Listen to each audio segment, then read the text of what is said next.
Ebyokwerinda binywezeddwa nnyo mu kitundu ekyeggaba mu Kampala nga bisuze binywevu ngeno yewabadde entiisa ey'amaanyi omutemu bwe yalumbye essomero n'atemaatema abaana bataano era banaku bano ne bafiirawo nga n'okutuusa kaakano ekigendererwa ky'omutemu ono tekinnamanyika bulungi.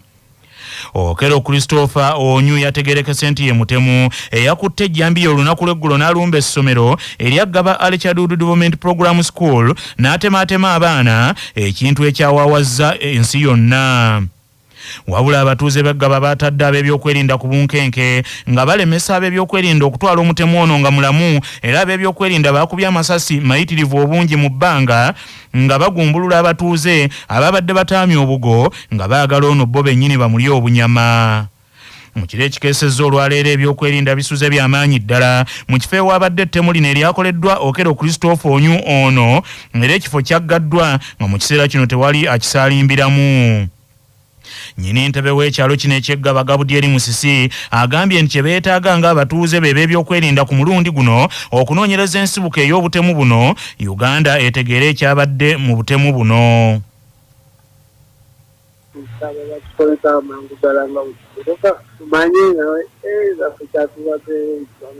Ekibadde kitali kumala emyaka mingi.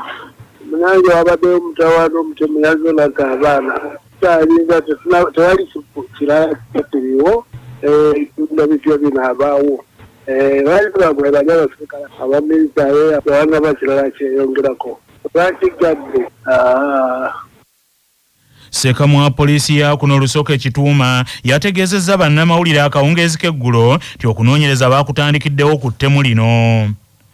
Ebyo nga bikyali awo abatuuze ku kyalo Nambale mu ggombolola y'e Buwunga e Bugiri baguddemu ekikanga bwa poliisi bwekubye amasasi n'ettamugo ya Abdallah ow'emyaka 21 mu kiro ekikeesezza olwaleero. Abatuuze bagamba nti poliisi y'e Buwunga ezinzeeko amaka ga Magemeso Bashiri ku ssaawa 9 ogw'ekiro ng'eyigga ateeberezebwa okuba omubbi. Bwe balagidde bano okufuluma mu nnyumba babalagidde bafulume kyokka bwe bafulumye poliisi bakubyemu amasasi agakutte mugo ya Abdallah n'afiirawo. Nnyini ntebe w'ekyalo kino Stephen Boogere agambye nti ettemu lino libadde kyamu ddala ng'enkola ya poliisi ey'okuzingako ebyalo okuyiga amenyi b'amateeka ng'ekikola na ttumbi nga tesoose kutegeeza ku bakulembeze mu kitundu ebennyamizza nnyo. Tuvumirira ekikola kino ky'abapoliisi okuyidanga obwire okugema abantu aye nga ife abakulembeze ab'ekyalo tuziraku.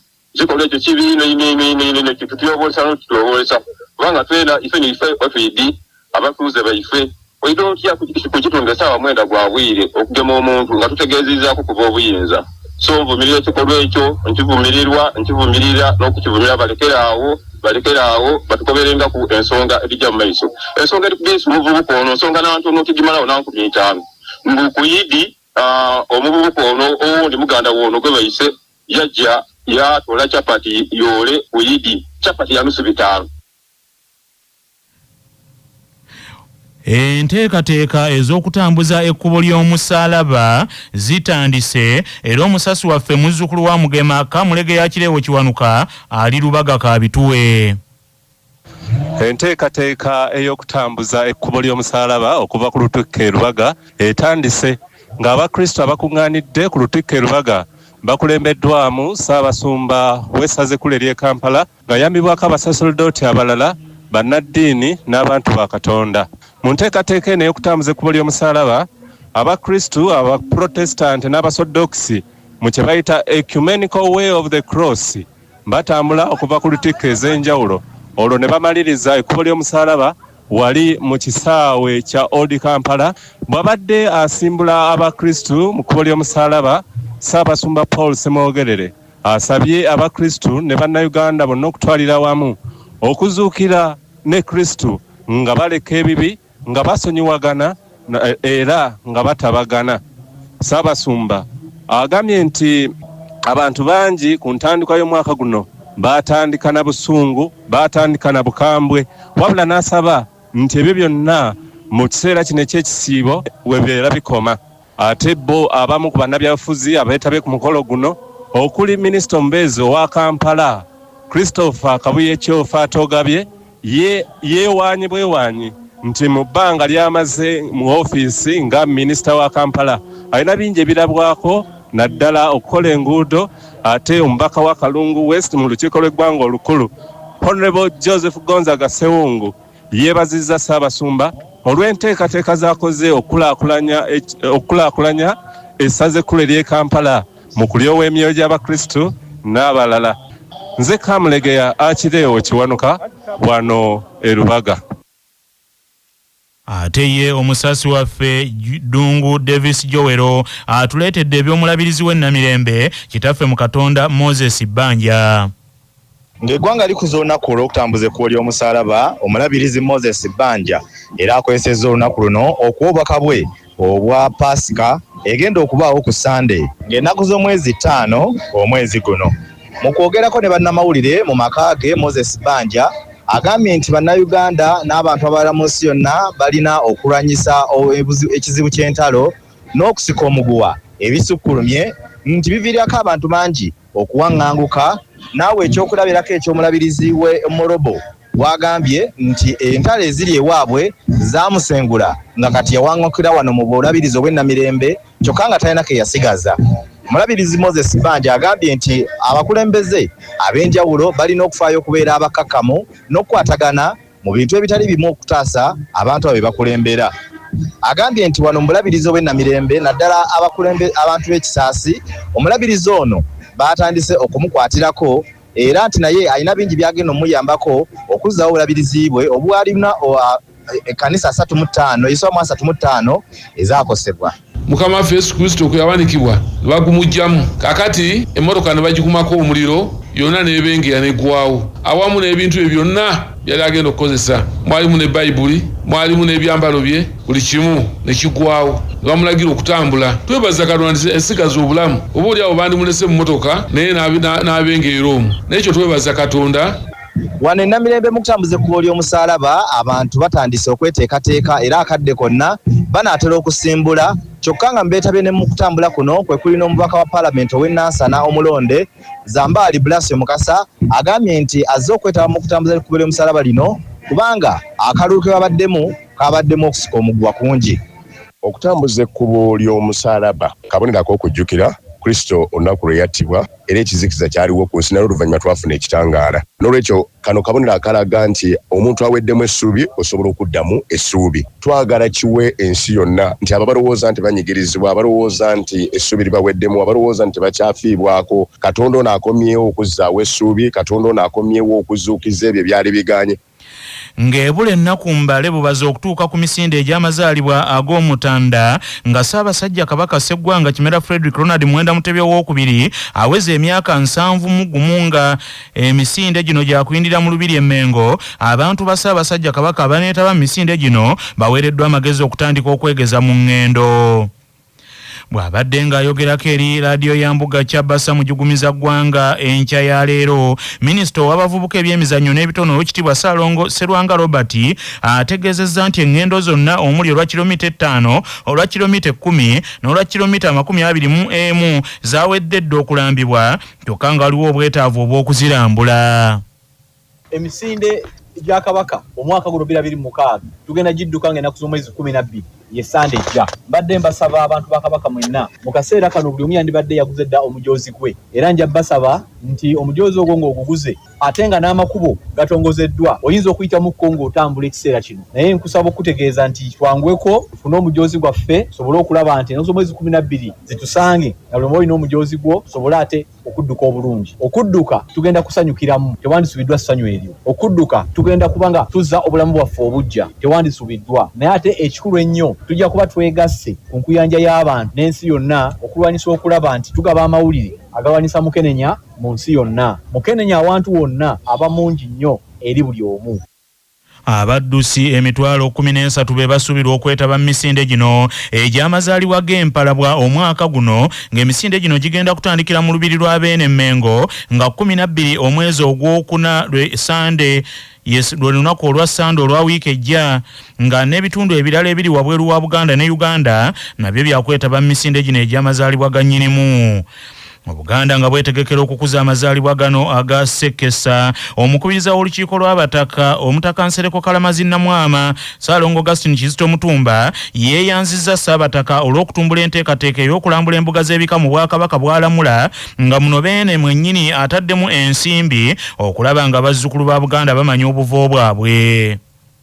Njagala okwebaza ne bannaffe abakoze ku nsonga z'obuwangwa n'ennono, twebaza ne minisita w'obuwangwa gwe tukwatagana naye mu nsonga eno, twebaza abataka bakulu b'obusolya ate n'obwakabaka bwonna okutwalira wamu kubanga mubeeramu ne ssente ziteekebwamu. Mulabye nti tugenze tulambula ebika byonna, obutaka bw'ebika, mulabye nga emipiira gy'ebika gyatambuzibwa, emisomo gye tulina okukolako gitambudde, mulabye nti okukuuma nsonga ssemasonga namba emu etwaliramuuko ne Ssaabasajja Kabaka zonna zigobereddwa kageregere.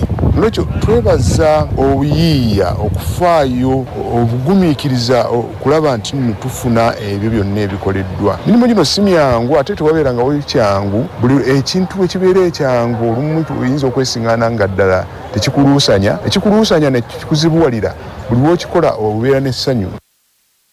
Jjajjaffe omutaka Nsereko Kalamazi Namwama akinogaanyizza nti mu kujaguza amazaalibwa g'empologoma abalungamya b'emikolo egy'ebyobuwangwa babasabye bongere omutindo ku bye bakola omuli n'okwewala obukumpanya. Tukole nti tujjayo kirungi, tukole nga wetugenda okusumika abantu baffe ku nnyimbe, tusumika n'olubugo ddala olunyuma, tusumika n'endeku ennungi. Bannaffe mwe abakola abatuleetera emmwanyi mu kwanjula ne mu nnyimbe, mu mmwanyi zaffe muteekemu emmwanyi enfumbe. Mutaakola ekyo nze nja kuyimirirawo ng'omutaka Namwama mbagambe nti emmwanyi tuziteeke mu buveera tulabire ddala, kubanga bamutugenda ne musiba emmwanyi 2 mu ttu. Awo omusajja n'agenda asasula siringi 5. Kyokka ng'ono akutadde mu kaveera ogenda okulaba ng'emmwanyi bambi awezezzaamu emmwanyi eziwera 20. N'otugamba nti kati buno bufere mu bintu byaffe, kati unaakola obufere bwe mutyo tujje kunaffe kuyiiya amagezi, naye tubadde twagala ekyayi kyaffe kisigalemu. N'ekyo buli kye tukola tukikole nga kya mutindo, gwasumika beera wa mutindo, naawe gwe omukulu w'ekika gy'oli obeere wa mutindo. Emisinde egy'amazaalibwa g'empologoma giwagiddwa Airtel Uganda, Kyabassa Famma mujugumiza ggwanga laadiyo ya Kabaka gy'owuliriza kati, banka eya Centenary, I&M Banka, Nivana n'abalala, era omujoozi gwa $2.2 zokka.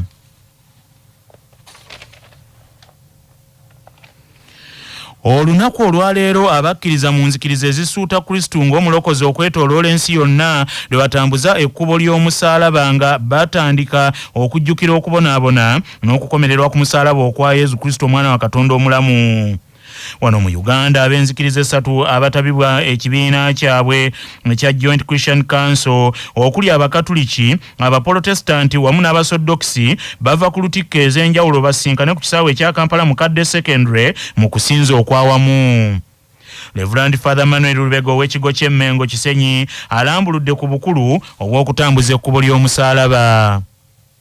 Naye nga ekikulu ekiri mu lunaku n'olwokutaano kyekyokulaba nga twejjukiza oba twejjukanya ekyaliwo Yesu Kristo kye yakola nga yeetikka omusaalaba gwe, nga naffe abakristu kituvunaanibwako okubeera nga naffe twetikka emisaalaba gyaffe, kubanga buli omu mu bulamu bwe abeerako obuzito bwe yeetisse. Kati omusaalaba guno gwe twetikka nga tujjukira Yesu Kristo, kuba ye yagwetikka olw'ebibi byaffe, ng'ayagala tubeere bulungi, ng'ayagala atulokole. Naye naffe mu bulamu bwaffe tubeerako emisaalaba egya buli ngeri gye twetikka, oluusi gya bulwadde, oluusi gya famire, gya bwavu. Kati bwe tuba tulina olugendo nga luno lutujjukiza obulamu bwaffe nabwo, obuzito bwe tubeera nabwo. Olaba tutambula, tetugendera ku mmotoka, tetugendera ku pikipiki, tutambuza bigere, era ne twetikka n'omusaalaba nga tugoberera Mukama waffe Yesu Kristo nga bwe yakola, ate nga naffe mu bulamu bwaffe kituwa ekyokulabirako ekirungi. Tinaffe tulina okuyiga okwetikka emisaalaba gy'abalala, si gyaffe gyokka. Ye omulabirizi w'ennamirembe ekitaffe mu Katonda Moses Banja awabudde abantu bakomye obutabanguko n'entalo, byagambye nti byongedde okusengula abantu. Naawe ekyokulabirako eky'omulabirizi we Morobe South Sudan eyawaŋŋangukira mu bulabirizi bw'ennamirembe. Omusasi waffe Eddungu Davis Jowero abaddewo ng'okutwakunkumula.